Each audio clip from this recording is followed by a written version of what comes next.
Hey, I just got back from lunch. Did you finish that report yet? Well, not exactly. Still working on it. I'm not finished just yet. I got a little sidetracked, but I will get them to you first thing this afternoon. It is first thing this afternoon.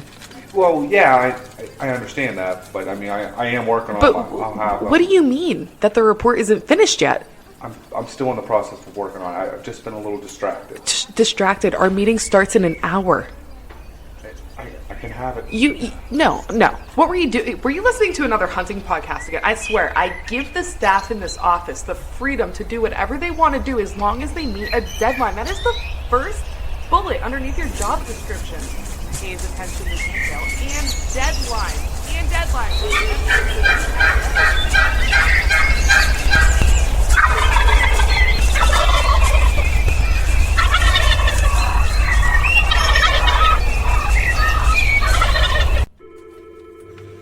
Dude, are you even listening to me right now? Welcome to episode 172 of the Whitetail Distraction Podcast. My name's Austin, and joining me in the pod port, the garage of goodness, the rack shack, Chuck Headland. How you doing, buddy? I'm doing great, man. It's heated. I'm happy. Yeah, nice and toasty in here. I actually brought the scree jacket over today because it was cold enough for it. Yeah, man. What the hell's going on right now? We had spring early. Now it's cold as shit again. And then it's going to rain. It was 75 degrees the other day. And it's snowed for 3 days straight. Yeah, I have no idea. Makes sense. It does. Hopefully the turkeys are all making it through here okay. I'm hoping to. Yeah. Hopefully they're gobbling their faces off here in no time. That'd be nice. Something similar to like that. Did you see though how green it's been getting? Oh, dude, I'm nervous. I'm hoping this cold spell kind of slows things back. Gonna get real green. I hope not. I hope not, because if it gets up in the 70s again, it's gonna get bad for us. Yeah, it's gonna get gnarly. We got a long time. Mm-hmm. Yeah. Long wait. Way too green. Yes, sir. Well, speaking of scree, there's a bunch of things going on at scree right now. There's all kinds of stuff going on at scree. Did you see the new packs they're dropping? I did. I've been looking at them for a long time, man. You know what? Scree Canada. Mm-hmm. I got a bone to pick with Scree. Scree Canada's had some cool shit for a while. Dude, they've had bino harnesses, backpacks, all kinds of stuff. And not here, not the U.S. Not here. They got a thermocell holder that goes on your backpack. Honestly, I don't know. Why would they do that to us? I don't know. They got coolers. I thought Scree branded us. coolers. I know. You know, I'm going to say one thing real quick, and this might not be a favorite opinion, but fuck Canada. Blame Canada. Anyone else agree? I don't know. Trudeau's looking a little crazy, so yeah, I don't know. F Canada. Yeah, okay. Well, the only good thing Canada's ever given us was South Park. Let's be honest. I'm okay with it. Anyway, back to Scree here. If you go on their website right now, they are giving away one hell of a hunting trip. Yeah. A $10,000 package for a Saskatchewan black bear hunt. It looks awesome, man. $10,000 hunt package giveaway. Yep, all kinds of stuff. Bunch of Scree gear. Yes, sir. Yep, Schnee's boots. They're going to get you ready to go on that hunt, and it's awesome. It is going to be I put a couple entries in. Maybe I'll win. I'll put an entry myself. Can I take a buddy? I hope. That'd be awesome. I don't know if I can or not, but probably anyways, not. Go buy some Scree stuff. Go sign up for the giveaway. Check out their new backpacks that are dropping. If you're not a VIP member, you can sign up for the Hunt Club and get these early access to these packs. There's 2 different packs that they're about to drop. So that's right. Don't forget to use code WDP20 for 20% off your first purchase. Yeah. What do we got next? VIP Archery. Yes, sir. Looking gnarly, man. Look at that, man. They're still $15. Unbelievable. Best $15 ever spent. 175 grains of turkey chopping freedom hatchets. Yeah. I want to put one of them through a coyote. See what happens. I don't think that would work out well. For the coyote. For the coyote. You're absolutely right. Yeah, I don't know. That sounds like a bad day for him. But yeah, 100% made in America, veteran owned. Freddy Krueger blood. I had to get that in there. Moving on. Back 40 Seed Co. Yeah, Back 40 Seed. It is time. If you have basically one more chance at frost seed. So it's cold as shit right now. If you got seed on the ground today or tomorrow or even this weekend, you're doing okay. So get your clover down, get your lime down, whatever you need. If you don't know what you need, give the guys a call.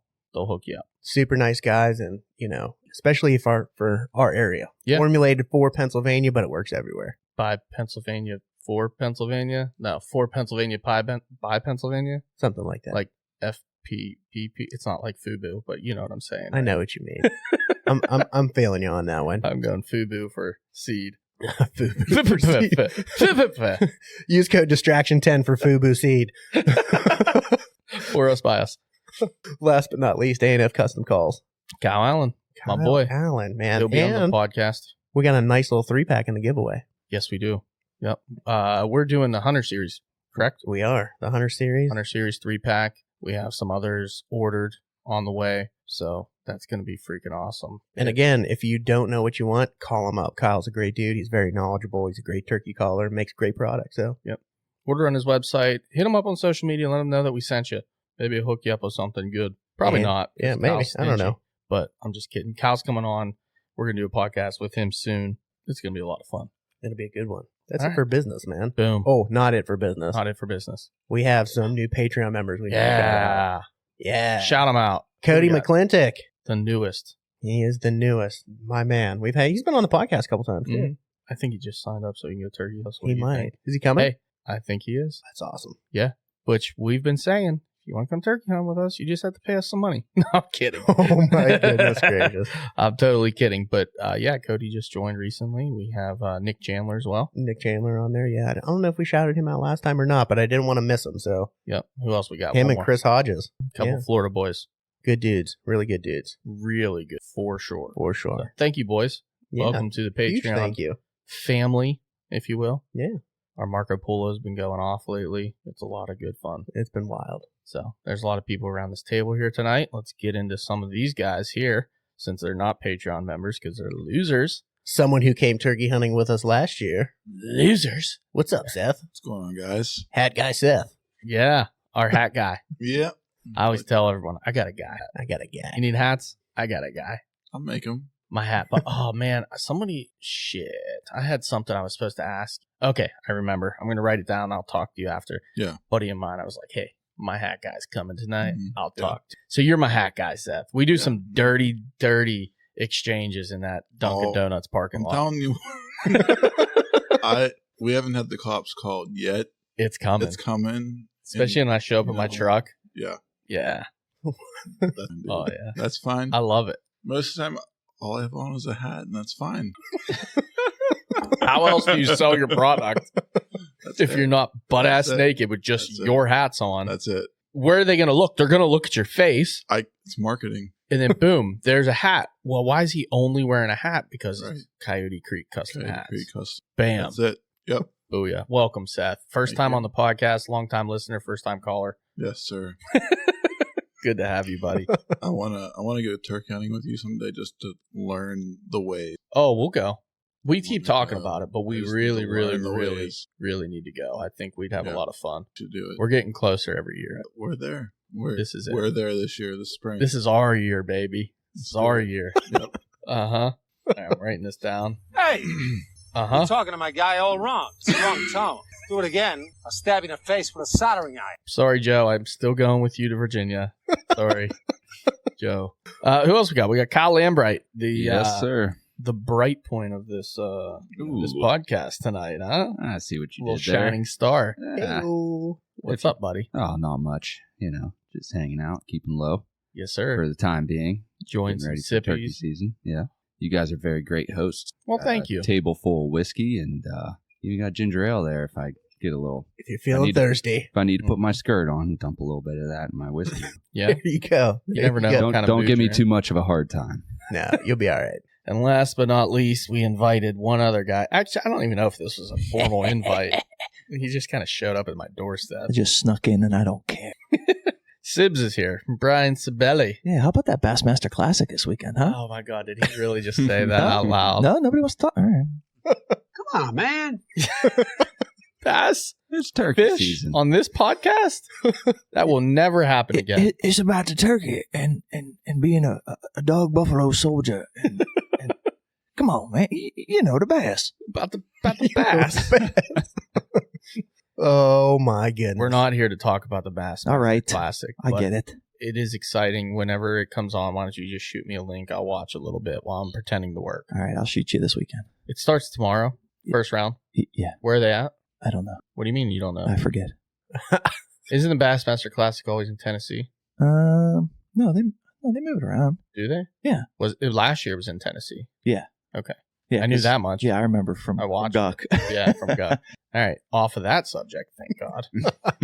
You Sorry. remember what Done with he's fishing. on? You can mute that whenever you need to. I remember which one it is. We're Okay, good. Please don't. So what's up, boys? What's new? Everyone's ready, obviously, very impatiently for turkey season, huh? Yeah, the weather. Patiently, closely watching the weather patterns. Has anyone been out listening yet? No. Is it too No, early? I feel like, Huh? I went out looking.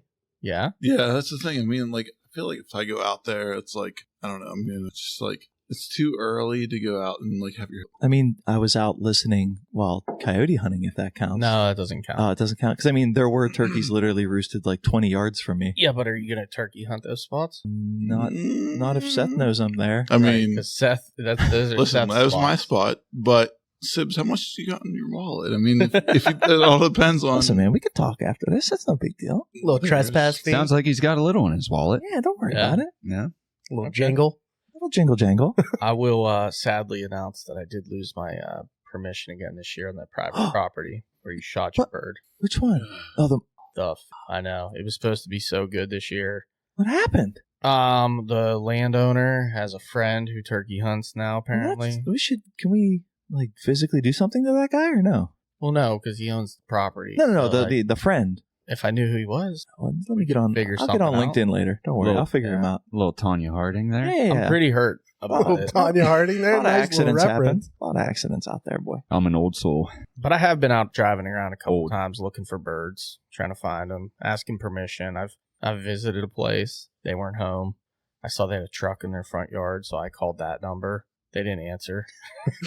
I left a message. They haven't called back. I'm super interested in your truck. Yeah. That's how you do it. And you go and you look at it. Listen, by all means possible, like you gotta try to find a way to get a hold of these people. And then Yeah. while you're there, you just got to be like, did I just hear a turkey? Like, I've talked to this guy in the past, and he's literally said to me, like, hey, it was middle of season. We drove by. There was a bird in his field. I found him. I went to, he was standing right there. I was like, hey, man, you got anyone hunting here? And he was like, well, there's a couple guys that are already hunting. Come back next year before the season, early enough, and I'll get you in. So here I am, plenty early enough. Plenty. Got to find them. Yeah. I might drive by there every day and wait for that go guy. back again Dude. tomorrow. It's so much like dating. It's not even funny. It's like it's like just trying to find them in the right mindset, get in, and then you're good. But Sibeli, you don't know anything about that. No, I'm smart. Hey, you were trying to get permission the other day. What happened? Yeah, that's I decided finally to go to this one spot that is on the way to the normal game lands I go to, and there's always birds in those fields. Literally, I sent them like dozens of polos last year of just you literally stop at like a stop sign, and in this one field they're like right up against the road, just circling each other, like just strutting like madmen. And I went to go there the other day to ask permission, and it's a little bit of a private drive that leads down to where these buildings are for whatever the construction site or whatever the company is that owns the land. And you get like halfway down this road, and there's just a big gate that says no soliciting and definitely no hunting allowed. And I was like, Yeah. all right. Well, I was like, I'll save the extra 70 yards of gas that I'm about to waste going down here. I just did a quick little U-turn and went home instead. Yeah. Well, So, I'd dang. say like turkey hunting and asking like permission of certain landowners. It's a little bit. I almost feel like that's a bigger part of the game than it is with deer. So I actually have permission in this farm down in Beaver County, and the gentleman there. I mean, it's very difficult for me to go talk to this guy. I almost I try everything in my power to say I don't have time to go talk to his name's Dan. Super nice guy. Shout out, Dan. Dan the man. Dan Dan is the man. I will tell you. Now, Dan is he lives on a farm that his parents left to him, and he is definitely a special individual. He's maybe on the spectrum, maybe a touch of the tism. Is that Yeah. something I can say? I don't know. bars. Terrible timing. Hey, we're all Okay, comics here. So he's so So- you're just more worried about like he wants to talk a lot. Yeah. Yeah, It's difficult. You go there, you want to get in and out, but honestly, you owe something to that landowner. Mm-hmm. And what I found out pretty quick was, Dan and I actually became friends. He doesn't have many people to talk to, and generally these old farmers that have a lot of property, they just want somebody to talk Oh to. yeah. Yeah. And the older they get, the less they're able to walk their fields. So, targeting them not that you don't want to use the term target, but finding those guys, it's not that difficult, you know. Yeah. You drive around, you see turkeys in the field, pull up your Onyx, see who lives there, you know, go knock at the door, you know. People these days are, If they have I think, a a little normal more name, open to they're that. probably old.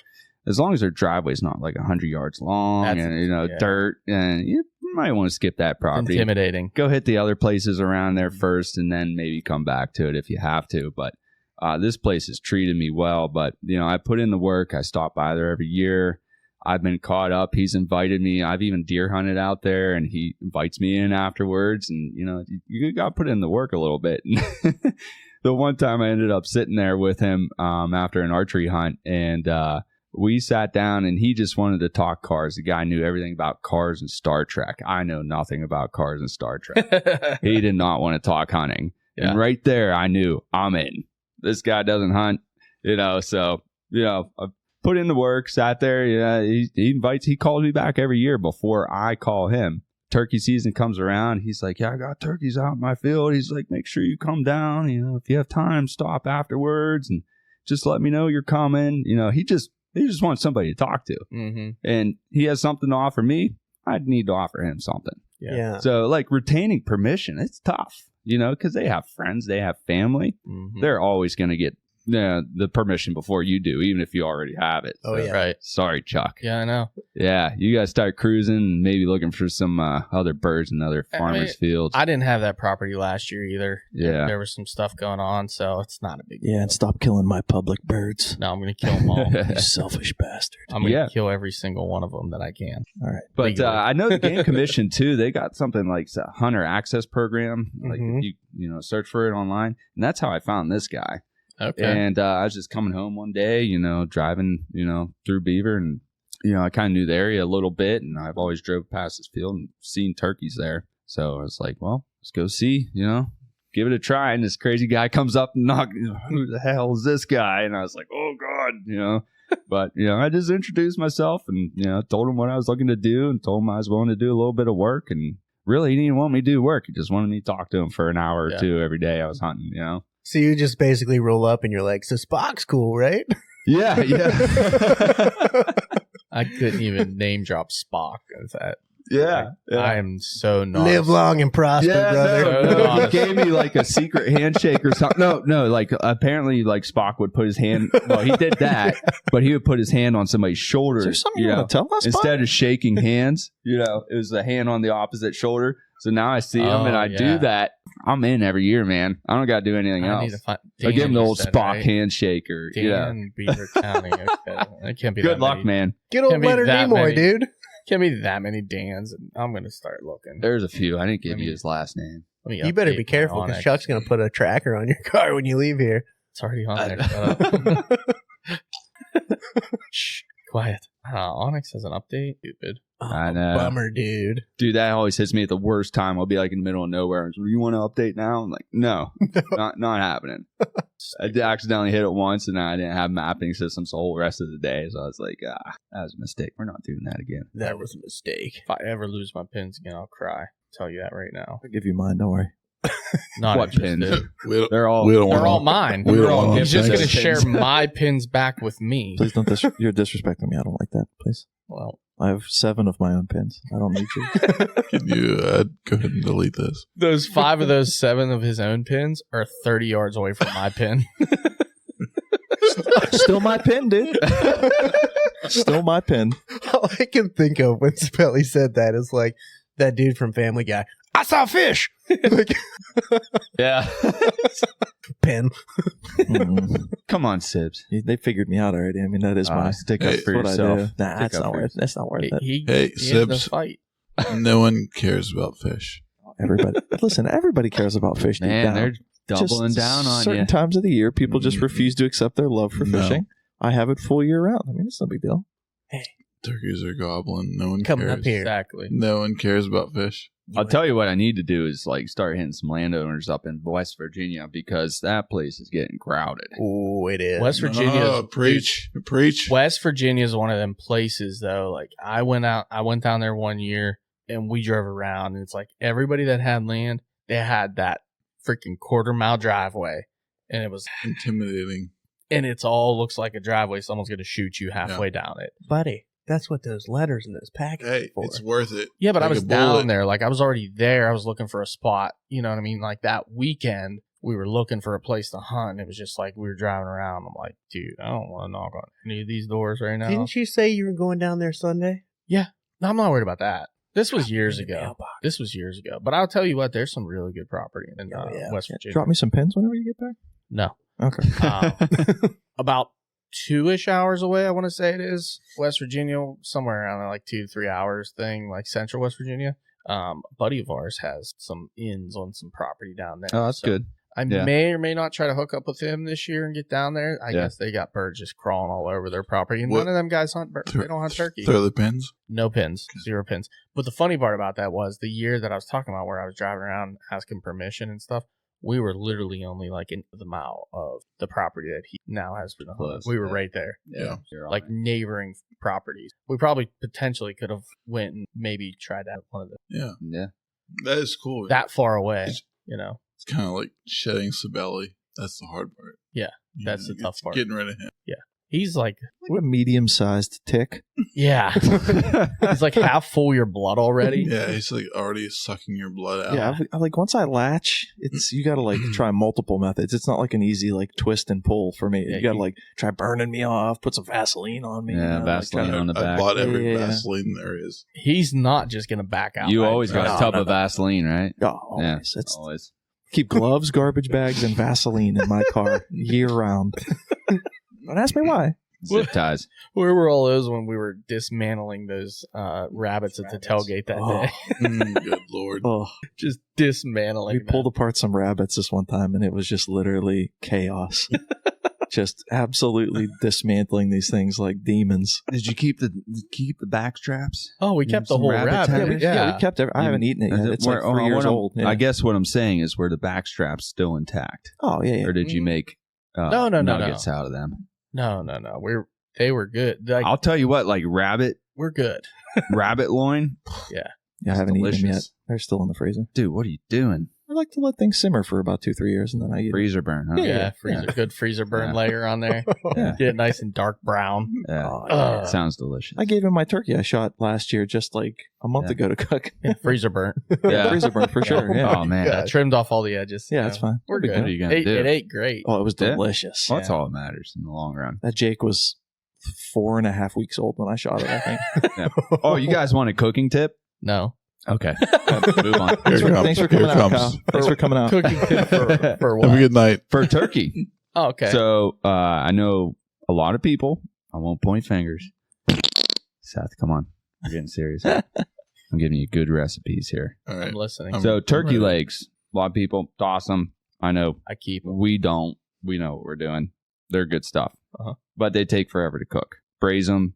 They're in the crock pot for 15 hours. Where like, a chicken, it's in there for 6 hours. If you have a pressure cooker, throw those drums in the pressure cooker for 20 minutes, then throw them in a crock pot for 6 hours. It's going to it's going to half your cooking time. Okay. And they're going to shred easy. Those tendons will Oh, pull right out of nasty there. Tendons, dude. Yeah. But that's the thing. It's like I always cook turkey legs, but I'd put them I'd wake up early, get in the crock pot at 8, come 7 o'clock at night. They're still not ready. Mhm. Try a pressure cooker, 20 minutes in the pressure cooker, put them in the crock pot. That stuff will shred super easy. And like I said, half your cooking time. So you're not deboning them. You're putting them in. Yep. I'll debone them when I'm shredding it. Okay. Those bones stay whole and they'll come right out. Because turkeys, speaking to the layman's here, they do a lot of running. They're not your typical bird. They're not your farm bird. So those muscles, those tendons basically turn into bones. They're not really edible. So that's why a lot of guys don't want to deal with it because there's 20, 30 bones. I don't know. I'm not a biologist, but there's a ton of bones in there and they just don't want to deal with it. But you cook it the right way, they all fall out, Mhm. and then your family's enjoying some shredded turkey, barbecued turkey sandwiches. Ooh. So I mean, come on. Sounds good. Why would you throw that stuff out? yeah, I like to keep Keep your the whole thighs yeah. and the drums personally, and I'll put them a lot in like the crock pot or make a soup or something out of them as well. Yeah. Yeah, that's the way you got to do it. Years and just throw them. Don't throw them out though. I mean, that's like there's a lot meat. of meat there. I mean, there really is. There is. Yeah. And it's so easy to do. Mhm. I mean, when you get done breasting them, you literally just pull the skin feathers over. Like, I don't know if turkeys have parts, but I call it the knee. Yeah. Yeah. You pull it Yeah. over the knee. Yeah, they got a knee. Yeah. And then you just snap, and then cut. Right. Cut them off at the thigh and then just start peeling it back. And as you're just peeling it back, you just pour it off. Yeah. Yeah. You can break that, drum in half. You can't fit it in a vacuum bag or whatever. Right. Carve that thigh up. Take one cut down through there and cut Just them like apart. a chicken thigh. Yep. It's like, You got a thigh and a drum. Kyle There you is a very good taxidermist, but better cook. I Really? feel like. Oh, Yeah. oh, wow. well, that's You're- good. and Okay, if but you're at the camp with Kyle, like dinner's gonna be pretty good. Yeah. Yeah. I have to My say. goal with like wild game is like that's like my avenue is the way I like to introduce people to hunting. It's like if you can introduce people to hunting through their palates, I mean, you got them hooked. Mhm. They're gonna want to hunt if you do that. If you cook that meal right, show start them to the end finish. result. Yeah. There's so many things you do. It's just different. You got to pay attention more when you're cooking wild game, and that's because it's wild and not tampered with. That's the way it's supposed to be. You're gonna feel better. I guarantee you'll feel better after you eat some wild game. And you just gotta take a little more time. It's a little more preparation involved. Yep. But the reward is so much better because you're doing everything yourself. Yeah. Wild and wonderful. That's West Virginia. sums it up. Except for the West Virginia. I just let the wild and wonderful. Oh, sorry. Yeah, my bad. Yeah, my bad. Yeah, but turkeys can be hard to cook. That's basically what I was getting at. The legs and thighs, definitely. Yeah. It can be frustrating. But Well- I mean, I don't know. If you've come up with a good way to cook deer ribs, I'm more than open ears for them. This shit's disgusting. But Yeah, I got a me. trick for you. Okay. Carve out the meat in between the ribs, throw it in with your burger meat. Yeah, that's the trick. That's what I do. That's what I do. Yeah. That's the only way, dude. I've tried them like 3 different ways. I carve them out of the ribs anyways, and I had them like little strips, and I put them in the crock pot for hours and hours. Yeah. You'd still eat them. That is not good. I'll be honest, I like that challenge. So I would I've like never this. really tried to cook a rack of deer ribs, Yeah. but maybe There's if, like a film on that is just not good taste. I can see that. And if you take it off, now you're left with literally almost no Nothing. meat. Mhm. And it's like, what am I doing this for? Yeah. Well, Why? they're so tallowy. I mean, That's it's just what like, it is. Yeah, like it's tallow. Dude, it's not good. Yeah, whitetail fat does not. It is not good. It's not good. It's not good. Unlike the beef fat that Sabelli over there is going to get me here soon, right? Papa's going to pick up a nice quarter of a cow Monday. Oh, boy. You're getting beef fat. Well, a cow. He gave me a roast. Cow. Oh, okay. He gave me a roast out of his last one, and I'll tell you what. It was good. Yeah. Fire. I dominated the Nice. steaks already, so all I've got left is roast and some hamburgers and then 1 or 2 other random cuts that maybe I'll just get out of the freezer just for us to put together one night. Yeah, boy. Yeah. I mean, Well, you know what? While we're on the topic of culinary, what do you guys mix your like venison burger with? Anything? typically, if I mix my burger, which I do, I usually go with like a real fatty. beef, just eat beef beef. fat. Mm-hmm. Yeah. Yep. I've always used pork. I used to use pork. Yeah. Mm-hmm. Personally, it's so much easier to just go to like an Aldi or Walmart or whatever and get like the 80-20 or 75-25, Yeah. like super fat ground beef. Yeah. And I'll just take a little bit of that and mix it right in with this straight deer. Yeah. When I'm making the burger. And dude, makes the burgers 10,000 times Just better. when you're Nice. actually putting the burger together? Yeah. Oh. Like I will freeze my deer meat, just deer. Yeah. That way it lasts a lot longer. There's no fat in there. Yeah. You don't have to worry about it. So I'll have just a ton of packages of deer meat that are burgers. It'll just be deer. And then when I pull them out, I'll pull out like a pound of deer and a pound of the other, just Yeah. regular Heck yeah, man. or less. You got to roll the dice like me, but just put it in there. Wait like 2-3 years and then just That shit's dangerous. When you start introducing fat. Can we cut Sibelius, mate? Nah, Yeah. no. Cut the mic. No, I see. Got it.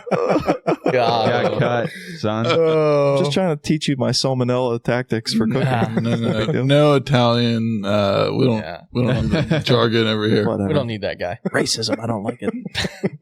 But I Yeah. will say I used to do the pork fat. We used to get, and my dad and them, they still do on some of theirs. And I still will say that my burgers taste better personally. But you're introducing all that fat to it from beef. Yeah. It's like, for me, I'll take beef fat over pork fat any day of the week. Yeah. Personally. Yeah. But I used to do that all the time. We'll get a big pork loin, big fat butt or something, and cut them up and divide it out, and then just mix the pork and the beef together, or the pork and the deer together. Yeah. Yeah, I did. I went. I did the whole thing this year. I actually raised a couple pigs. So Yeah. and I was like, that's what I really wanted. It's like my girlfriend just brought the pigs home one day, and I was like, great, more animals. I'm going to kill these bastards. Yeah, that's essentially what it was. But I had no idea what I was doing. But I was like, I really want to do this because I really want to mix this. Like these pigs that I raised on my property, I want to mix that back fat in my venison. Makes a lot of sense. Dude, I was like, it was all I wanted to do. I accomplished that this past year, and that was like my only goal. And it's That's good awesome. stuff. It's good stuff. Pork, I delicious, believe you. But a lot of work too. A lot of work involved in that. Oh, 100%. And I mean, if you're taking it from something that's your own too, I mean, you know exactly where everything that you're putting into that comes from. Like, it's the same reason we eat a lot of wild game. We know where it's coming from. We know what we're doing with it. With me just being a cheater and buying, ground beef that's You're really not cheating, fatty. I it's not, No, but he is. Don't. No. Yeah. No, he's a cheater. I'm not. Yeah. But in this case, I am. Because Yeah. I'm not putting in the effort that Kyle's putting in for sure. Like, that's a lot of effort, dude. Oh, dude. Butchering It's pigs, I wouldn't even know where to start. Yeah. I had to reinforce my garage ceiling because each of these pigs, I kept putting it off as like, it's like, I don't really, again, never did this before. Yeah. But I knew just from hunting, and hunting kind of got me comfortable enough to get ready for raising pigs, I guess. So I was like, well, I do all my own deer stuff. I was like, why wouldn't I do my own pigs? Right. And I know it's like there's something to that stress level. You shoot a buck further into the rut, you shoot a turkey further into the season. They're tougher. There's maybe a little more gaminess involved. I mean, it depends on who you talk to. Right. And it depends on how they're, Treated dressing that afterwards. animal. Yes. Exactly. 100%. But, it got me comfortable enough where I was like, I can do this. And I don't want to stress this animal out. I want it to be the best meat I can get. So I was like, I'm going to do everything start to finish. So I had to buy like angled steel from Lowe's. And I got that, reinforced into my ceiling, a foot apart. And those things still bent, man. Each of these pigs were probably like 400 pounds. And my girlfriend and I were like pulling them up and stuff. It's like. And the day we decided to butcher them, too, was like 10 degrees outside. Oh, my God. Yeah, it was mayhem, but the pork's been delicious. So, yeah, it's all worth awesome. it. It's all worth it now. Did you name the pigs? No. Good No. job. Even You like never name an animal you plan on slaughtering. I told her as soon as she brought them home, I was like, they have no names. Yep. We're not even going to name them Bacon and Pork Chop. Right. That's too cute. Yeah, Those are actually my names for Chuck. Shut I was like, no. How'd It's you like, know that?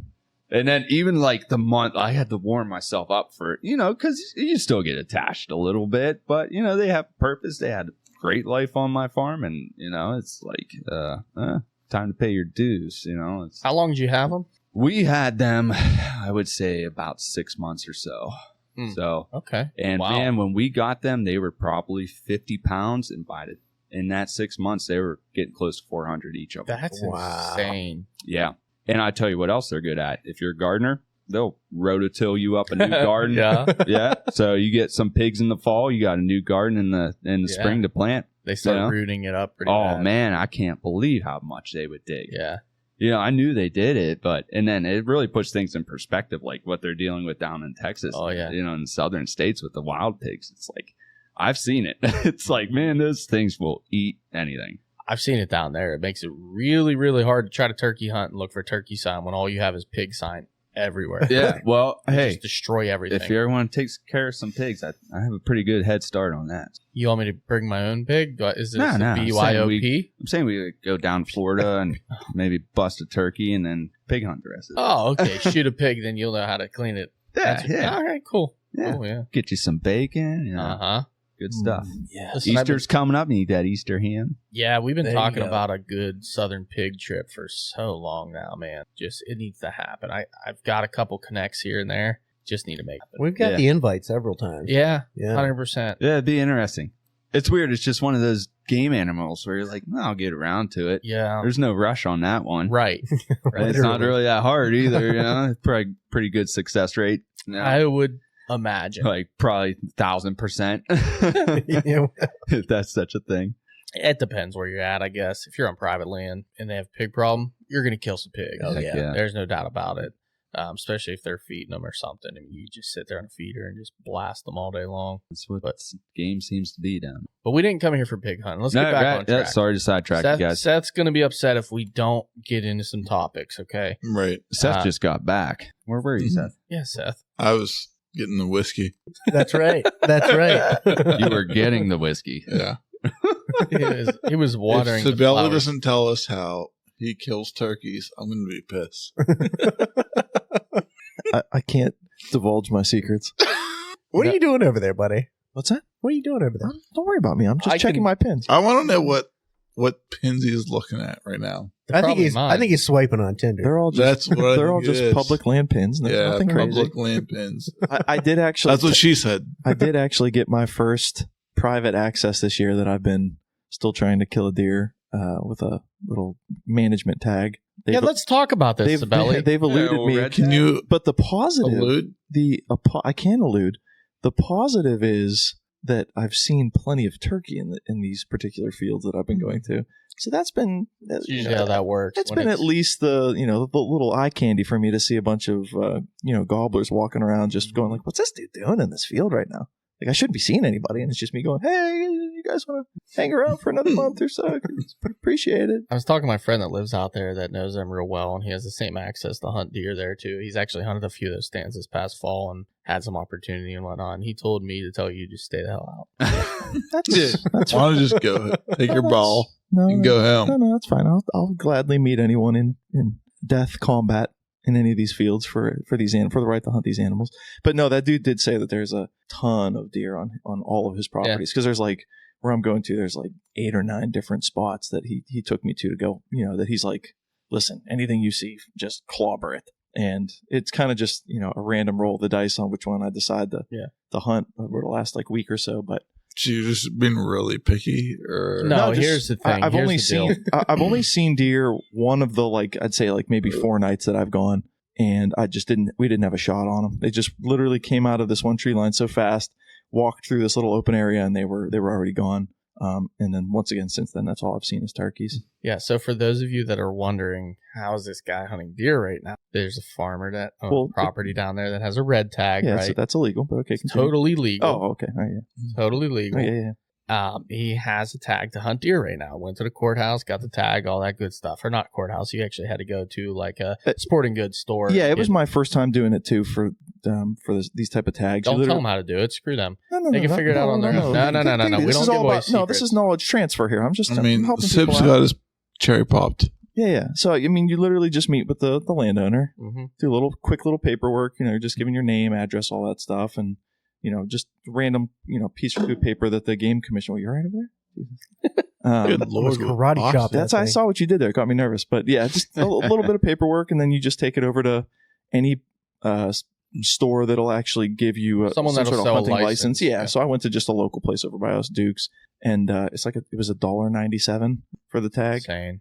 And these landowners have like a decent amount of tags. So I mean, the guy was like, "Listen, you can use that tag, come back. I'm sure I'll have more if you want to try to get more deer." So just something fun, just to kind of keep me busy till turkey gets here. So you can ask him all you want about how he kills turkeys, and all he's going to say is he just hunts with me. Okay. Yeah. But don't ask him how to kill deer out of season because he's the absolute worst. That was my next question. I mean, Listen, how do you go out right now at this time of year and not just absolutely murder deer? I have been in the woods and not even trying, making Sabelli type noises. Hey, whoa.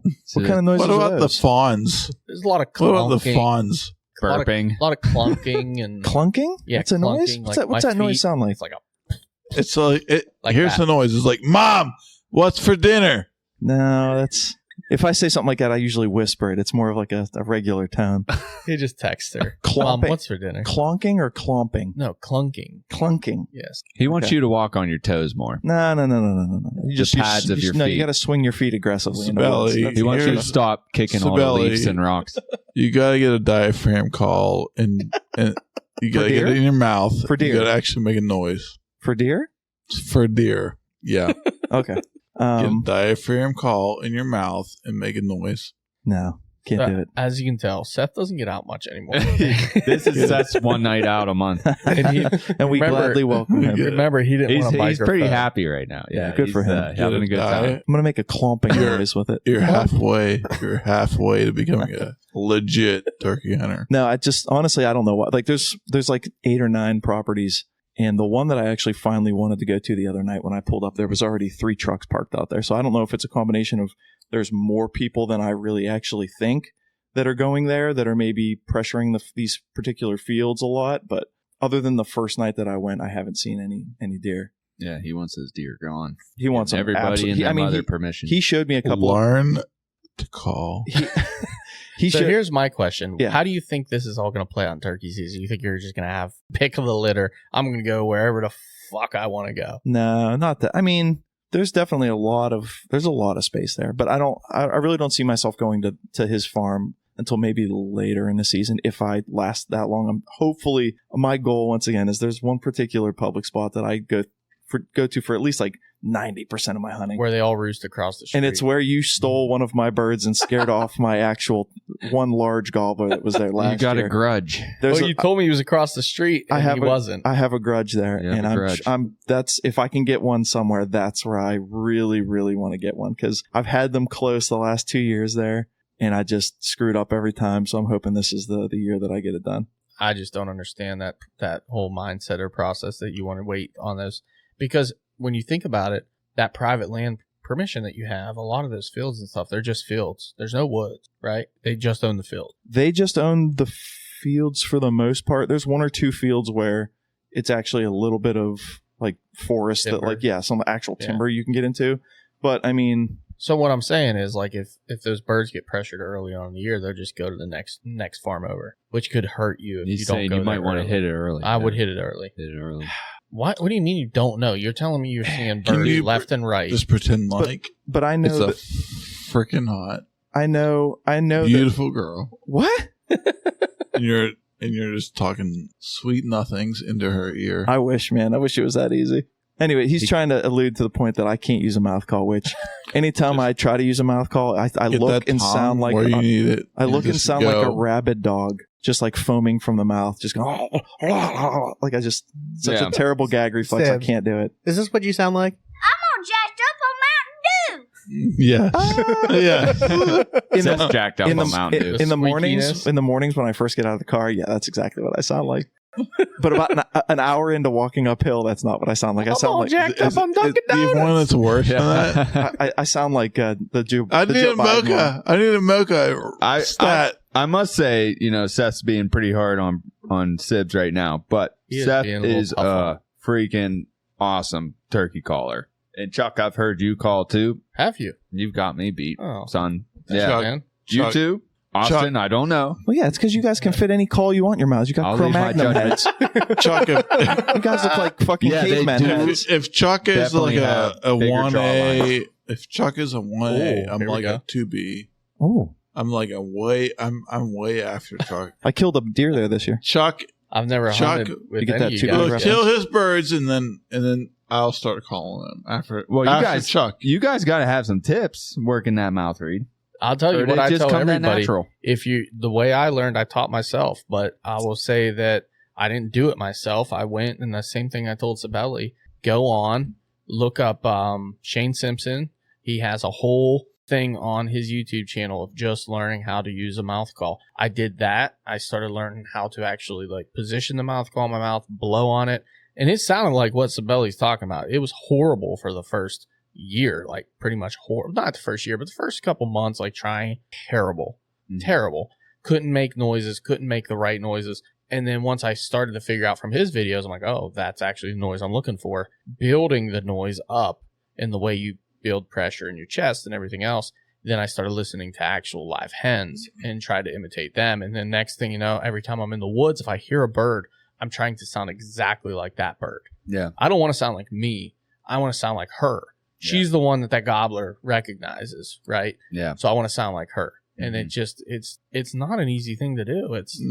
You got to put a lot of work in. Yeah. I mean, you really do. That's where, like for Cibs, like practicing what you hear from actual hens. Are you listening? Yeah, I'm listening. Like listening to actual hens is where you're gonna get where you want to be. Like right, listening to actual hens. Yeah.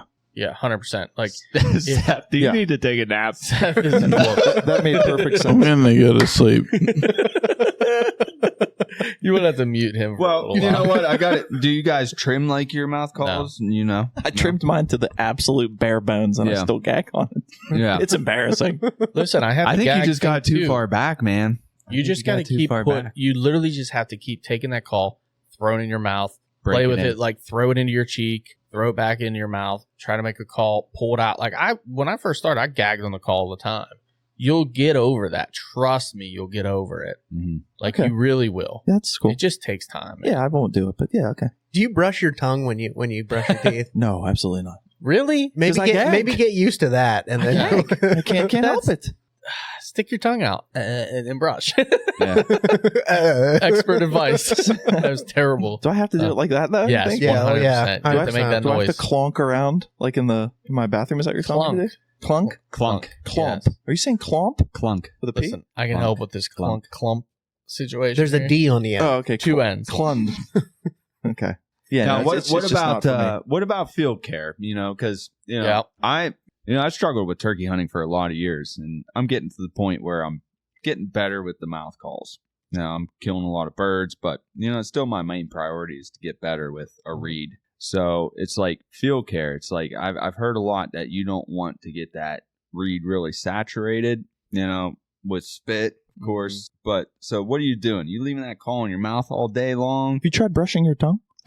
Yeah, I've tried that. Okay. Yeah. Yes and no. So there is a point where a call will get oversaturated and it won't sound the same for me.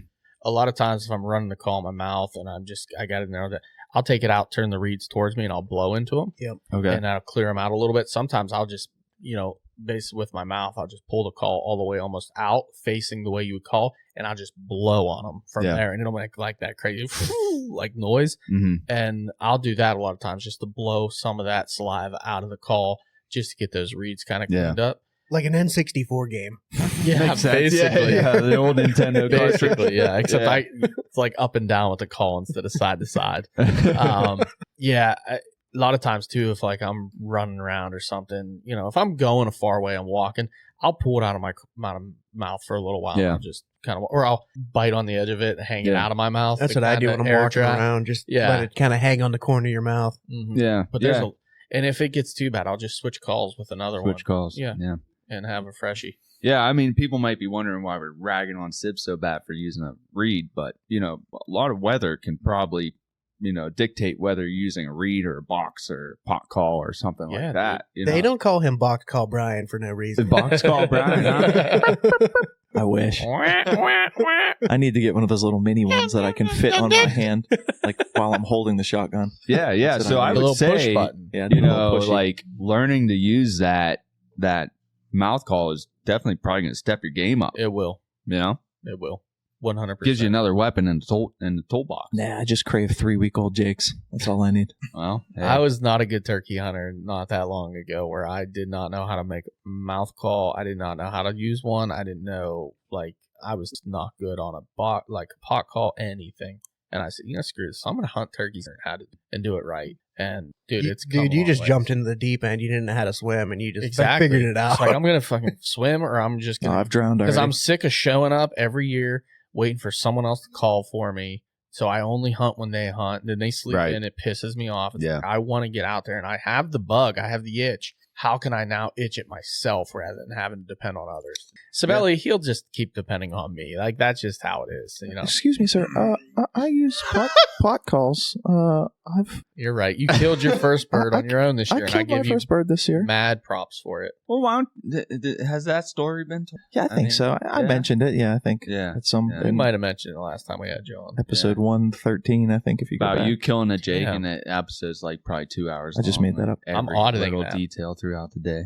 I mean, it was just a stupid Jake. I mean, I could have literally just closed my car door a couple times and it would have come in, but It's 163, by the way. Oh, You're sorry. 50 off. Shit. I'm like, there's no way. I guess. 113. Who knows? Yeah. Idiot. Anyways, so Be nice. I love the whole turkey talk. Obviously, you guys know that, but Yeah. we do got to get into some topics here. We have 2 topics that if we don't talk about, Seth's going to jump on that microphone again, and nobody wants to listen to that. Well, too late. The wind is blowing, people. So, Kyle, last year, correct me if I'm wrong. Last year, you first started into the world of taxidermy. Oh yeah, yeah. Last year, actually, probably would have been 2 summers ago. I kind of like, I don't know. With hunting is just like there's so many avenues, roads you can take in hunting. It opens up so many windows. And for me, one of the big ones was I don't want to pay somebody $700 to do my taxidermy mount. And, I grew up kind of artistic. I was always in art. I was like, watch some YouTube videos. I could probably figure this out. Well, I watched some YouTube videos. I was like, oh, this is over my head. So I did some searching on the internet, and I actually found a guy. He's kind of local, is it Punxsutawney? It's roughly close, about 2 hours from here, and but his name's Mark Jordan, and he runs a taxidermy school out of the Punxsutawney area. And I was one of his first students for a whitetail program that he started running. So it's basically a week-long course. You go there. When I did it, it was about $3,200. But the thing is, you're working on your own deer. So right there, average these days is around $700 for a shoulder mount. And so deduct that from your $3,200. Right. I get there, and then they give you all like the airbrushing kits. They give you the form. They give you all this stuff that, you basically come out of there only spending like maybe $1,000, and this guy, Mark Jordan, you can probably look him up.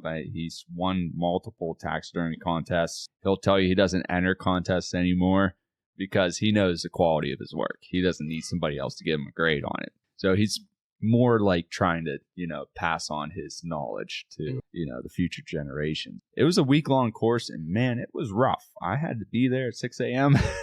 And some of the nights he would leave, but he wanted you to get to a certain point by the next morning. So we would stay afterwards. A lot of times, 8, 9 o'clock, because I want something to be right. And this guy. How the hell did you pull that off with job, a life? Well, I sacrificed my vacation. I sacrificed my elk hunt for that year. If you've listened to I did a couple other podcasts, and I always like to go to Oregon once a year. This year I was like, well, I'm really interested in taxidermy. I don't have all the finances in the world, so you're going to go elk hunting, you're going to try to learn some taxidermy. So I made a decision to, hopefully this is going to be my retirement job. And I'm not retiring anytime soon, obviously, but, taxidermy, getting to that point, I feel like it's something I'd like to do. And so I got in there. I took that course. It was a week long. Like I said, it was hard and it was involved. It was more involved than I thought it was. He's basically a drill sergeant. He wants that work to be the quality of his because his name is kind of attached to it. I'm using it right now, Right. So it's like I actually ended up redoing one of my old mounts that I had done locally, and it just wasn't a good quality. So it was a mount I wanted to redo. It was one of the biggest deer I shot. So I took that in there. We got to tear it apart. He told me where the guy went wrong on every step. That, he's like, he didn't use, he didn't even glue the entire body. He didn't do any clay work. It's like, and my form was falling apart. And this is the biggest deer I ever shot. This is important to me, Right. And I wanted to get it redone, but it's like, I didn't have any faith in my taxidermist. So it's like, what do I do? And it's like, I could do better myself. So that's what I did. And I went through that taxidermy course and started doing my own deer. And I basically just did 2 of my own deer the first year, and now I got 5 clients this year. So Nice. I got Cibs dropped off one of his deer to me. I dropped one of my first buck off, and then I even reached out and talked to 2 of my other buddies, and one of them ended up even One of them, yeah. reaching out to him. And What's his name? Josh. Josh, yeah. Yeah. You can let him know his cape is being tanned. Ooh. Patiently awaiting that. Ooh. Come back. That I understand is a longer process than it be ever. Yeah. It's one of the longest part of the process. It is the longest part, Yeah. you know, and that's what a lot of people don't understand. You know, when I'm sending a cape out to get tanned, and hopefully some year I'll get to that step where I can do that process myself. But I'm starting out, you know, I'm not there yet. Does that take a big setup to do? I would think, you know, a lot of time. Yeah. If you don't have a very good setup, there's a lot of time there involved. So it's more time saving, more cost saving for me to send that out and have that done and mailed back to me. Yeah. So that takes, and they'll tell you 4 to 6 months before you're getting your cape back. You know, a lot of guys they're wait over a year for their deer and they don't know why. Well, the tanning process just took 6 months. Right. Yeah. And like I said, you know, when I get more into it, more involved, that's a step I want to learn too. Not just for deer, but for other animals. Yeah. I mean, a lot of guys with the tanning process, it's like, yeah, you're going to save some money if you tan yourself. Mm-hmm. But the headache that is involved with it, like the pain in the ass, everything that comes with it, Yeah. it's not worth it to them. Right. They'd rather Right. send it out. Yep.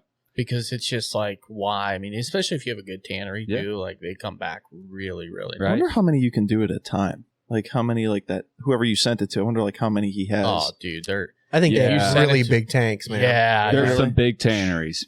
they blow through thousands and thousands and thousands. Jesus. Yeah, You'll have some smaller local guys that are doing them. right. And that's kind of like what I want. I want to get in with a local guy that does it, you know, because it's going to be closer to me. I'm going to not have to ship that stuff out and Yeah, be you just worried got to watch about your it quality arriving. at that point because quality can take a hit. Exactly. That's the tough part. Exactly.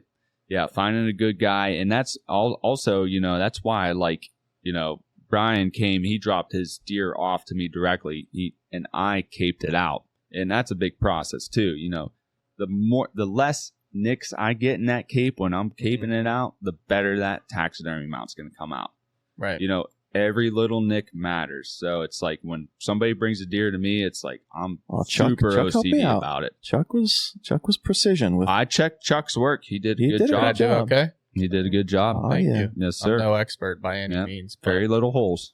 Thanks. If any. Very Yeah. little Chuck, hole. I Chuck, can't you remember. Have, Chuck, you have very Holes in little the cape. holes. I don't remember making any in the important parts. You have very little holes, and I appreciate it. Yeah. You're Well, welcome. That I'm my little actually- holes helped you out. I'm actually working on Seth's deer right now. He's pretty anxious to get it back. I mean, I'll be honest with you. I've had it for probably about a year now. But that's my marketing scheme. You know, it's like when Brian came over to my house, I had to have a deer set up so he could see my Yeah. work. He got me- wasn't going to, you know, Right. He got wasn't me going to give me instantly. the pay. You know? Soon as I walked in the He door, liked what he saw. yeah, he had a couple hung up. He was like, "Oh yeah, this, it's not too bad. I haven't been working too long on this one." I was like, "Wow, look how cool that looks."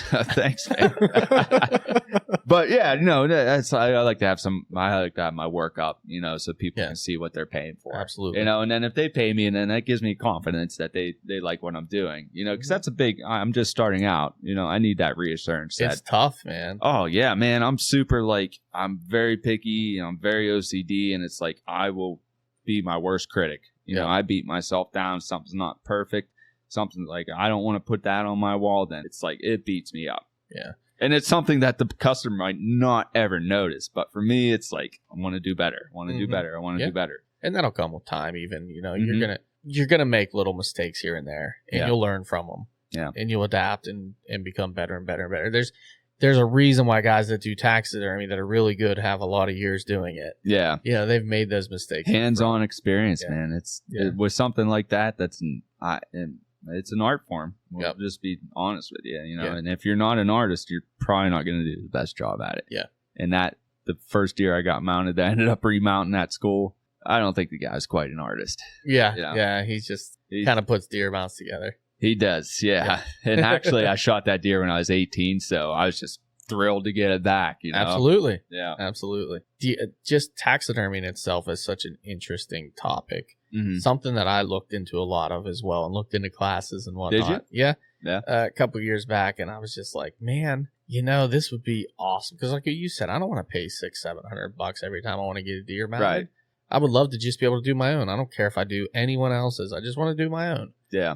And the more I looked into it, I was like, yeah, fuck that. Yeah, it's you got a lot of work, dude. It's a lot ton of work. It's time invested, but it's one of those things. Like I said, if you're an artist, you kind of like sucked into it. And then you just want to do better and better and better. Yep. So that's kind of like the point I'm at. It's like I just want to keep getting better. Yeah. But I know, being my own worst critic, that I'll never be happy with my work. Very meticulous as well. Like that's the thing, dude. You got to be. It's like when you're working on your home. It's like if somebody else does the work for you, you're not going to notice the little mistakes. Right. But if you're doing that work yourself, man, you're going to look at that, uneven tile, and that thing's going to beat you up the rest of your life. Yep. Damn chair rail I did the other day. Not sit. It's like a quarter of an inch, or not. It's like an eighth of an inch off, and it just pisses me There you off. go, man. Yeah, nobody notices it, but you. Pisses me off. You're the only one who notices. No, I noticed it today actually. When Shut I up. It was pretty evident. How big's an eighth inch? Let me get my dick. Measure it twice. He said an eighth. Unbelievable. I like a little self-criticism. Every once in a while, I need a little bit. That's all right. Oh, good shit. Good shit. Unreal. What else you got on that list there? The other thing that we have to talk about is that I understand you're training some dogs for Oh God, yeah, for recovery. Seth did tell you about that. He yeah, did. I got one 8-year-old bloodhound at home who I actually, the purpose when I got her. I grew up with beagles, so I just love hound dogs, man. There's just when you get home from work and that dog's baying in your face, it's the best thing to come home to. So I ended up with a hound dog, and I had plans for her to, find deer shed. Well, that didn't work out so well. She likes to chew on them, not so much find them. So kind of made the switch and started to try to, train her to track. So the way I did it is we would play a game around the house, basically called Find It. So I would bring an object up to her. She has already she knows what sit means. She knows what stay means. So basically I had to introduce her to say what find it means. Well, just wave a, treat in front of their face, make them stay, go hide it, tell them to find it. I did that multiple times, and then she loves that game. Okay. It's like she will run around my house, and I will drag that treat on the floor or whatever, Kong, She loves stuffed animals too. You got to know your dog a little bit. You got to know if they're like more food driven or play driven. My dog is more, she likes the acknowledgement. She likes to know that I'm happy and proud of her. Okay. And then she likes to play. She's difficult. So basically we would play that game, find it, and you could hear, like, once she started figuring out that she was going to be finding an object, I would hear her nose working more and more. It's like nose to the ground, and I could just hear her breathing, like taking in as much scent as possible. And that's what got me excited. I'm like, okay, she's starting to get it. And then she got good, man. I was like, I can hide that treat like behind curtains, anywhere in the house, and she finds it. So I was like, how do I, kind of move on from the treat game, take this into the woods where she's tracking deer? It's like, well, I'm going to use the same command to find it. But what I ended up doing is I actually got a deer, saved some of the blood, and then I would trail that deer, that blood somewhere in my backyard. Put her on that scent. I'd ask her to find it. Now, keep in mind, when I was playing the Find It game at home, before I gave her the command to find it, I would waft it in front of her nose. She had the command to stay. She wasn't allowed to move. So I'd wave that treat in front of her nose, make her look at it, and say, find it. Then I would go hide that treat somewhere in the house. Then I would go back to her, say, free girl, find it. And I would make a ruckus. I'm like, let's go, let's find it. The more excited I was for her, the more amped up she got. Nice. Yeah, so it's like when I was, actually, Seth got a hold of me. His nephew had shot a deer. So we'll see how this, relays into the field. Now, his nephew is a new hunter. He's a little bit younger, and he's using a crossbow. What ended up happening is he kind of pawn shot it. And we went in that night trying to find it. It was getting dark, so we were kind of blindly walking around through the woods, and I kind of told the guys, I was like, we can walk over this trail all day. I said, or I can bring my hound in here tomorrow and we'll see how she does. So I met his nephew. Seth wasn't able to be there that morning, but we went out first thing in the morning. I think he got to take a little time off school, and I put her on the trail. We found blood. We never found the arrow, But that day I brought her out that morning, she found arrow immediately. I took a look at it and I was like, oh, I don't know. Yeah, this doesn't look good. Definitely paunch. So I put her on that scent, gave her the command to find it. She drug me down this hill, man. She was hauling ass. And I had told his nephew, I was like, listen, once I'm not really allowed to take her off the leash. I said, so once she starts on this trail, I'm going to be keeping as close to her as I can, keeping up with her. I said, you just kind of keep an eye out for blood, try to keep up with me. If you find anything we didn't find last night, let me know. So the dog, she runs down, and then we get to this row, this power line of multiflora rose bush. She holds up, like, I don't want to go any further. So, like I told you, she's a little difficult. Damn hound dog. Oh, man. So I got in front of her, and I had to march through that stuff to tramp it down so she would go through it. And it was a power line, so it was like, 15 yards wide. Right. So I finally get to the other side of that brush, and she stops on a dime, and this time turns back into that multiflora rose, this time dragging me. So she was hesitant to go into the thorns, but now I'm like, this is interesting. Within 5 yards, she stops right next to this telephone pole, and I catch up to her. I had her on one of those retractable leashes. It's like, pretty long. So I catch up to her, and I'm like, shit, there's the deer. No shit. That's Yeah. awesome. So she was kind of like, all right, what's next? But me and his nephew were high-fiving, and we're like, dang, it works. It's like, she's got it. She's got it. So last year is like first successful recovery. And now awesome. I got a 9-month puppy at home that I'm training. And I can already tell, because my current bloodhound I didn't get till she was 2 years old. Okay. So it's a little late getting that training going. And this puppy, she's already got that nose working, and I'm just chomping at the bit for her to start responding to commands before we start applying them. So yeah, I never saw myself tracking deer, but here I am. I got 2 bloodhounds, and man, they're a lot of work, but rewarding too. Heck yeah. That sounds awesome, man. Yeah. So if you guys can send me some work, I was gonna say, you're gonna have to, even like the deer's dead, ran 100 yards top. Oh, I'd love it. Yeah. Yeah. If you can get to me, give me a buzz, just give my dog some work. That's what I want. Even the puppy. Yeah. She would love it. I know when Austin and I talked to the dog tracking lady that we used the time to find your buck, Susan Edwards. Susan, she had mentioned, for training purposes, a lot of like liver blood. Yeah. That really, really dark blood. So that is the absolute best blood for training. So a little tip as well. I'll take that.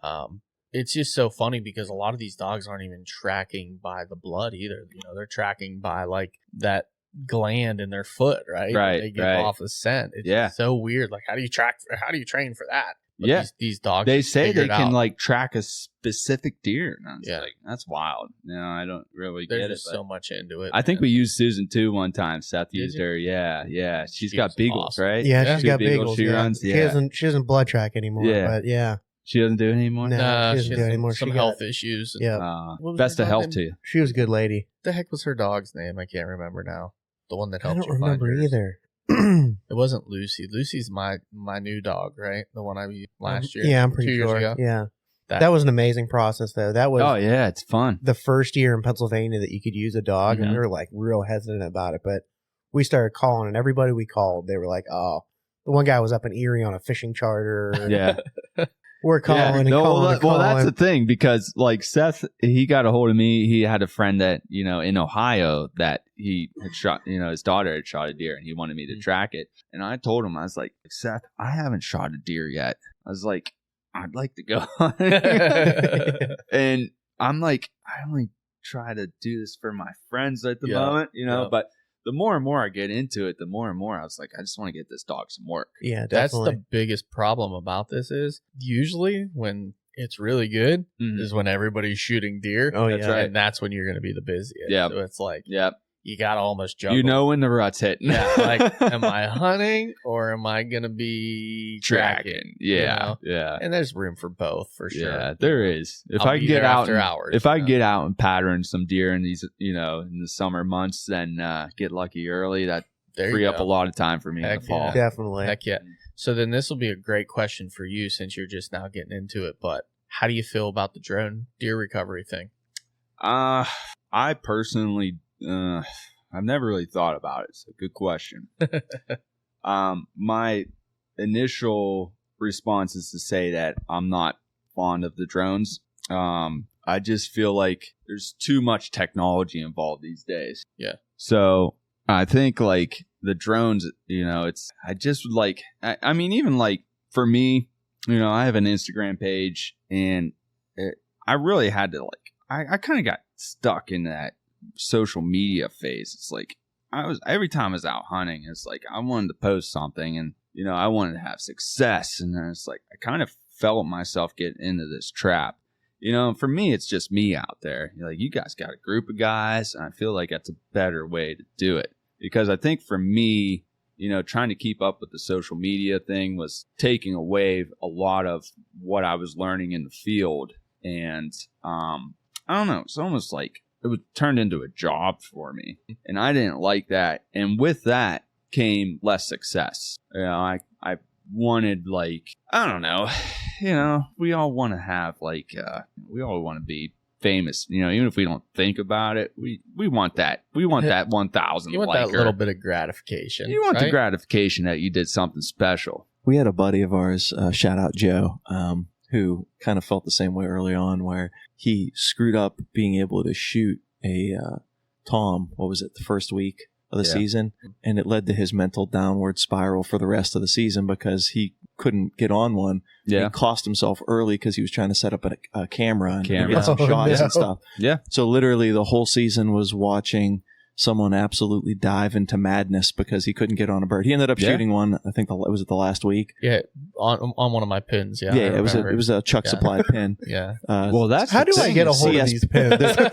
yeah, these pins keep coming back. They're I'll called tell you CSPs. They're CSPs, Chuck Supply pins. Yeah. And, Yeah, but you want that success so bad. And it's like, and you want that. I mean, it's sweet to have a kill shot on video. Mhm. I mean, it's freaking awesome, but it's freaking hard to do too. Yeah. But it's a lot easier if there's somebody else with you. And that's like the thing. I was like, this really isn't working out. I was like, I just kind of need to take a step back and kind of reanalyze what I'm doing here. And, So basically, you're saying the whole technology is the downfall. to yeah, so getting back to like the drones and the Yeah. technology and stuff, it's like, I don't know, hunting's such like a, I don't know, it's just it'll be abused at some point. I had it's some like a vintage, it's like special thing. It's It's like, a personal, Yeah.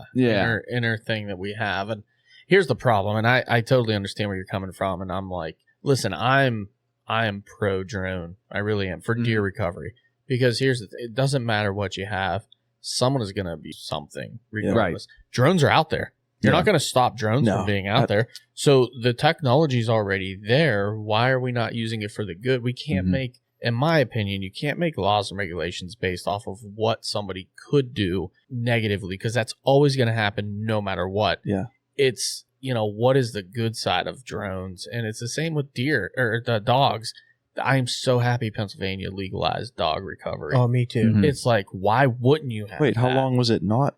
Oh, it just became a thing like 5-6 years ago. Oh, really? 2019, 2018, something Oh, like okay. I that. didn't It was know the that. first year they're like, hey, Pennsylvania, by the way, you're allowed to go use dogs to recover That's wild. deer. Yeah. yeah, it was recently. So like didn't know all those years that I had hit, or me, I've hit Yeah. a couple I've never found that were gut shot 100%. And we just lost blood. It rained, whatever the scenario is. You put a dog in there, it takes all that out, all that guesswork out.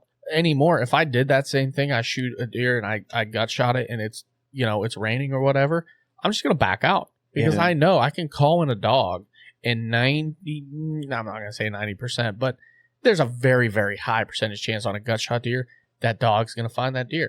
Yeah. He's going to find it. They don't need blood. They don't need what we need to see. Yeah. I didn't know Exactly that. what happened to mine. Yeah, 100%. I shot it far back, and it immediately started pouring rain. Yep.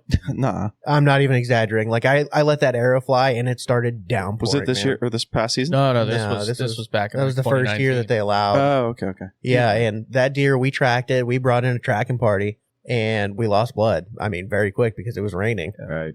And then it was kind of like, oh, do we body search for it? What are we going to do? I hit it far back. We got to let it go. Yeah. And we brought that dog in the very next day. Deer was stiff as a board. We'd have never found this thing. It was Yeah. a total Really? hellhole. I mean, we're climbing on our hands and knees through a swamp. Yeah. It's all that red brush swamp, grass, and all that stuff. It was so nasty. We'd have never found it, but that dog drug us through that, and it was perfect. Well, I'll tell you this. It's like I would say for recovering deer, a drone is probably less of an advantage than a deer or a dog. I'm sorry. Because you think of the places where deer go when they die. Are you going to be able to see that deer with a drone? With thermal, maybe. Yeah, thermals Thermal? for sure. A Yeah. lot of those drones have thermal. Think about they're that. all thermal, yeah. Mhm. Yeah. Yeah, so there's a guy on YouTube. Well, that's another been thing, around for a Art. while. Does it? It's very impressive, but Well, thermal would work during Do you have the a day. Do you have Yeah. TikTok? Yeah. Go on TikTok and look up drone deer recovery. Okay. no, he's on YouTube.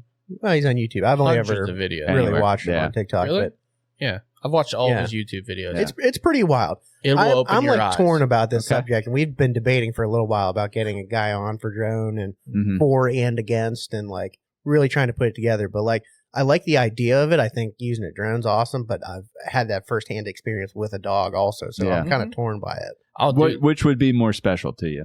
the dog. The dog was 100%. awesome. I mean, it was really great. But at the end of the day, like, I want people to recover their deer, Yeah. Yep. whether they use a drone or a dog, or you don't need any of Yeah. them. You just make a perfect shot. Yeah. At the end of the day, I don't have the time to train a dog. Sure. I would love to go buy a drone and go out and do what Yeah. you're doing, but do it for other people. It's Yeah. more accessible to For buy sure. a drone. 100%. For sure. Yeah. No, I did definitely have somebody illegally flying one over me this year in rifle. Did you? Oh, I was piloted by Hamas for sure. This thing You was sure that wasn't the government checking up Oh. on how many guns you own? No, they already know how many I have. Or do they? Or do they? I They lost all better mine in a not. boating accident, Yeah, just so they can come everybody take them if knows. they want. Now, no, but seriously, somebody was flying one like low and fast, like over Yeah. me, kept like circling me, like Probably Booer. going wild. Like it wasn't definitely any sort of like search That's pattern or definitely like better. trying to find anything. Hmm. And it was just, That's weird. it was going wild. That was the first time I had ever, encountered one on public.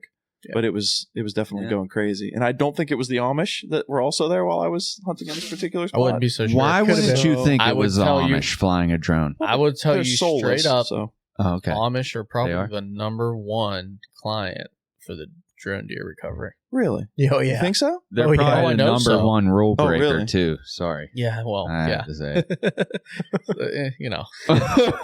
We know what we So know. right now they're definitely fine. But the drone is what deer you're saying. recovery guy, the guy that runs it, Yeah. that's the owner, and he's basically the OG of this whole drone phenom. I got you.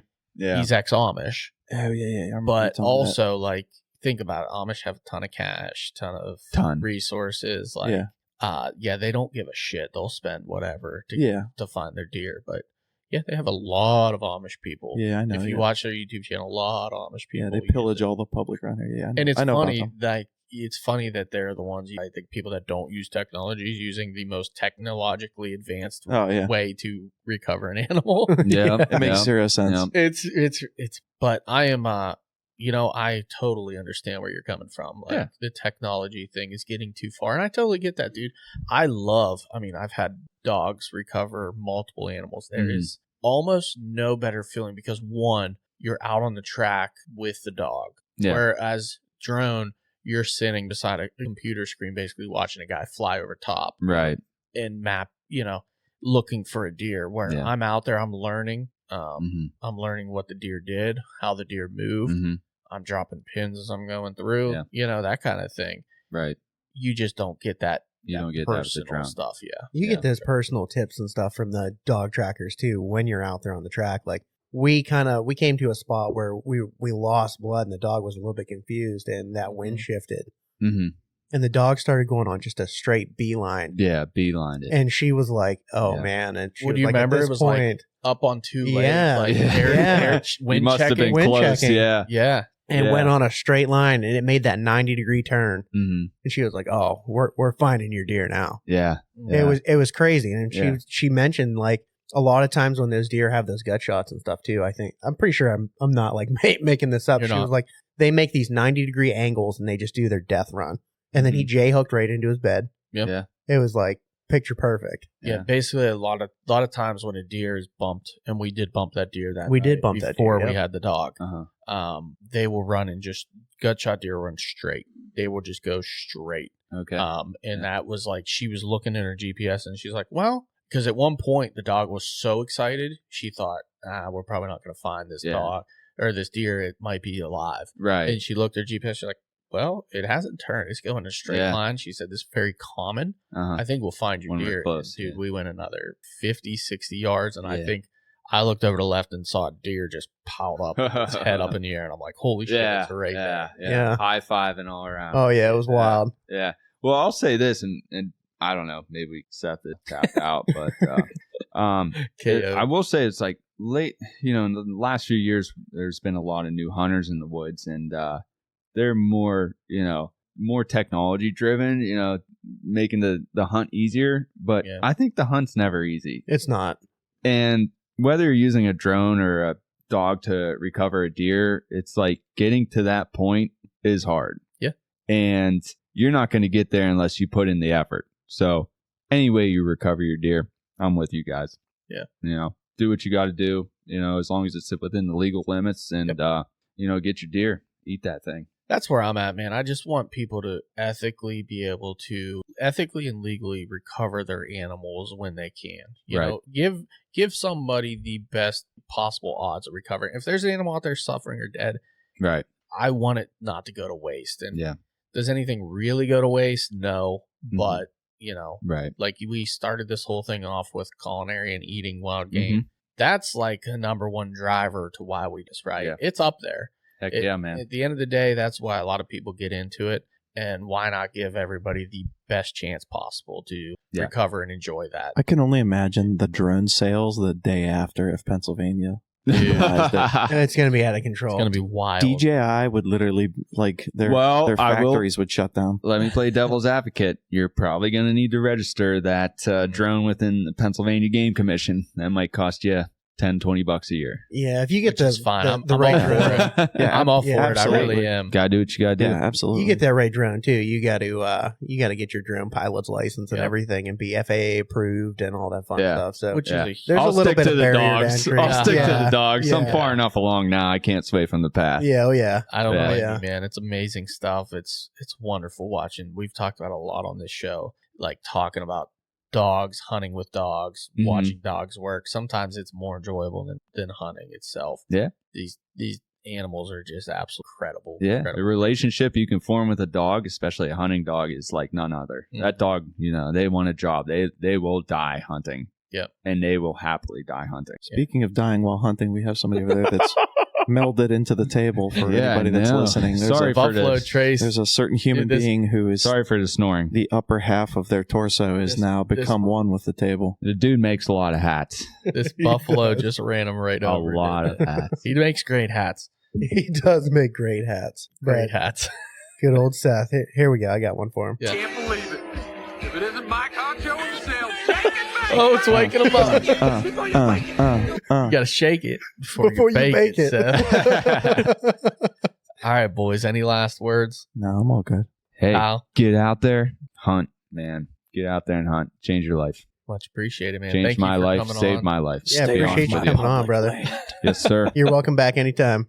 Cheers, brothers. Do it Cheers. again. Cheers, folks. Until next week. The distraction is real.